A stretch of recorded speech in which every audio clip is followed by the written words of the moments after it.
இன்னைக்கு டேஸ்டியான ஒரு ஸ்நாக் ரெசிபி பண்ண போகிறேன். ரொம்ப டிஃப்ரெண்ட்டாகவும் இருக்கும், டேஸ்டியாகவும் இருக்கும். இட்லி மிச்சம் இருந்தால் மோஸ்ட்லி அதை வச்சு உப்புமா செய்வோம். ஆனால் இன்னைக்கு இட்லி மசாலாலாம் சேர்த்து பிரெட் கிரம்ஸில் ஃப்ரை பண்ணி ஒரு சூப்பரான ரெசிபி பண்ண போகிறேன். இந்த சுவையான ஸ்நாக் ரெசிபி எப்படி செய்கிறதுன்னு இந்த வீடியோவில் பார்க்கலாம். ஃபர்ஸ்ட் மிச்சம் இருக்கிற இட்லியை கட் பண்ணலாம். உங்களுக்கு பிடிச்ச ஷேப்பில் கட் பண்ணிக்கோங்க. நான் சின்னதாக கியூப் ஷேப்பில் கட் பண்ணி எடுக்கிறேன். உங்களுக்கு வேணும்னா இந்த மாதிரி நீளமாக கட் பண்ணலாம். ஃப்ரெஞ்ச் ஃப்ரைஸ் எல்லாம் கட் பண்ணுற மாதிரி. ஆனால் என் பசங்களுக்கு குட்டி குட்டியாக தான் பிடிக்கும், அதனால தான் கியூப் ஷேப்பில் கட் பண்ணியிருக்கேன். இந்த மாதிரி எல்லா இட்லியும் கட் பண்ணி எடுக்கலாம்.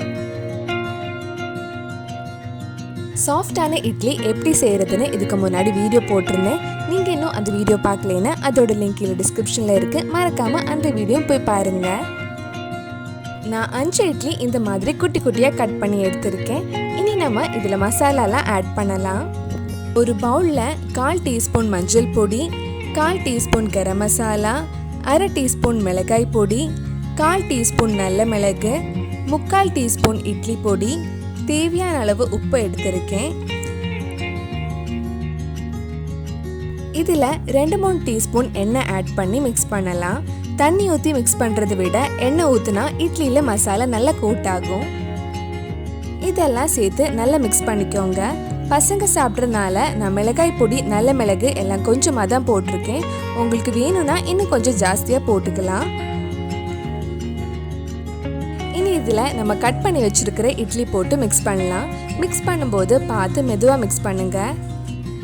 இதில் முக்கியமான ஒரு இன்க்ரீடியன்ஸ் இந்த இட்லி பொடி தான். இந்த இட்லி பொடியோட ஃப்ளேவர் இந்த ஸ்நாக்ஸுக்கு ரொம்ப நல்லா இருக்கும். வீட்லேயே ஈஸியாக இட்லி பொடி எப்படி செய்கிறதுன்னு இதுக்கு முன்னாடி வீடியோ போட்டிருந்தேன். அந்த வீடியோட லிங்கும் கீழே டிஸ்கிரிப்ஷனில் இருக்குது.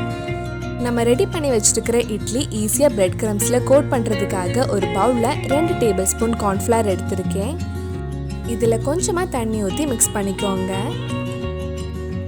ரொம்ப தண்ணியாக இருக்கக்கூடாது, இந்த ஒரு கன்சிஸ்டன்சியில் இருக்கணும். அடுத்தது நம்ம இட்லி இந்த கார்ன்ஃப்ளவரில் நல்லா டிப் பண்ணிட்டு பிரெட் கிரம்ஸில் நல்லா கோட் பண்ணி எடுக்கலாம்.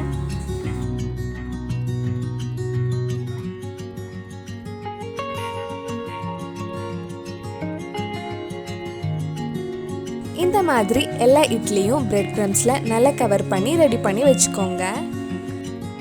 நம்ம சேனலில் நிறைய ஸ்நாக் ரெசிபிஸ் பண்ணியிருக்கோம். அந்த ஸ்நாக் ரெசிபியோட பிளேலிஸ்ட்டும் கீழே டிஸ்கிரிப்ஷனில் கொடுத்துருக்கேன். இந்த மாதிரி எல்லாம் பிரெட் கிரம்ஸில் ரெடி பண்ணதுக்கப்புறம் இனி நம்ம இது ஃப்ரை பண்ண வேண்டியது தான்.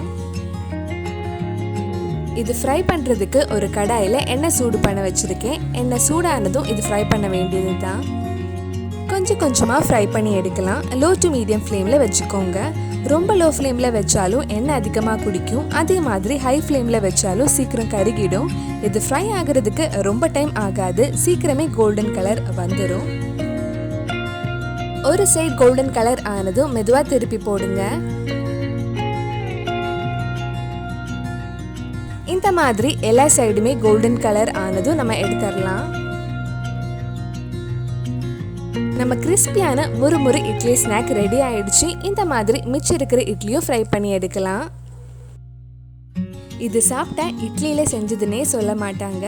அதுவும் டொமேட்டோ கெச்சப் கூட சாப்பிட்டா டேஸ்ட் இன்னும் சூப்பராக இருக்கும். இப்போல்லாம் சில பசங்க இட்லி பார்த்தாலே சாப்பிட மாட்டாங்க. அவங்களுக்கு இந்த மாதிரி செஞ்சு கொடுத்தா டிஃப்ரெண்ட்டாகவும் இருக்கும், டேஸ்டியாகவும் இருக்கும்.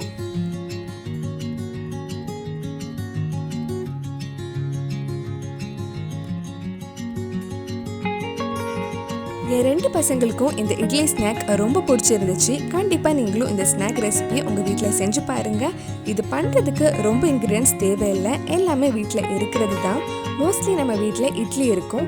காலையில் வச்சு இட்லி மிச்சம் இருந்தால் ஈவினிங் இந்த மாதிரி ஸ்நாக்ஸை செஞ்சு சாப்பிடுங்க. உங்களுக்கு பிடிச்சிருந்தா இந்த வீடியோவை லைக் பண்ணுங்கள், உங்கள் ஃப்ரெண்ட்ஸ் அண்ட் ஃபேமிலிக்கு ஷேர் பண்ணுங்கள். வேறு நல்லா ஸ்நாக் ரெசிபி நம்ம சேனலில் ட்ரை பண்ணலான்னு கீழே கமெண்ட் பாக்ஸில் சொல்லுங்கள்.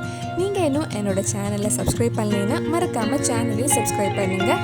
கூடவே அந்த பெல் ஐக்கனையும் ப்ரெஸ் பண்ணால் நான் போடுற வீடியோஸ் எல்லாம் உங்கள் ஃபோனுக்கு நோட்டிஃபிகேஷனாக வரும்.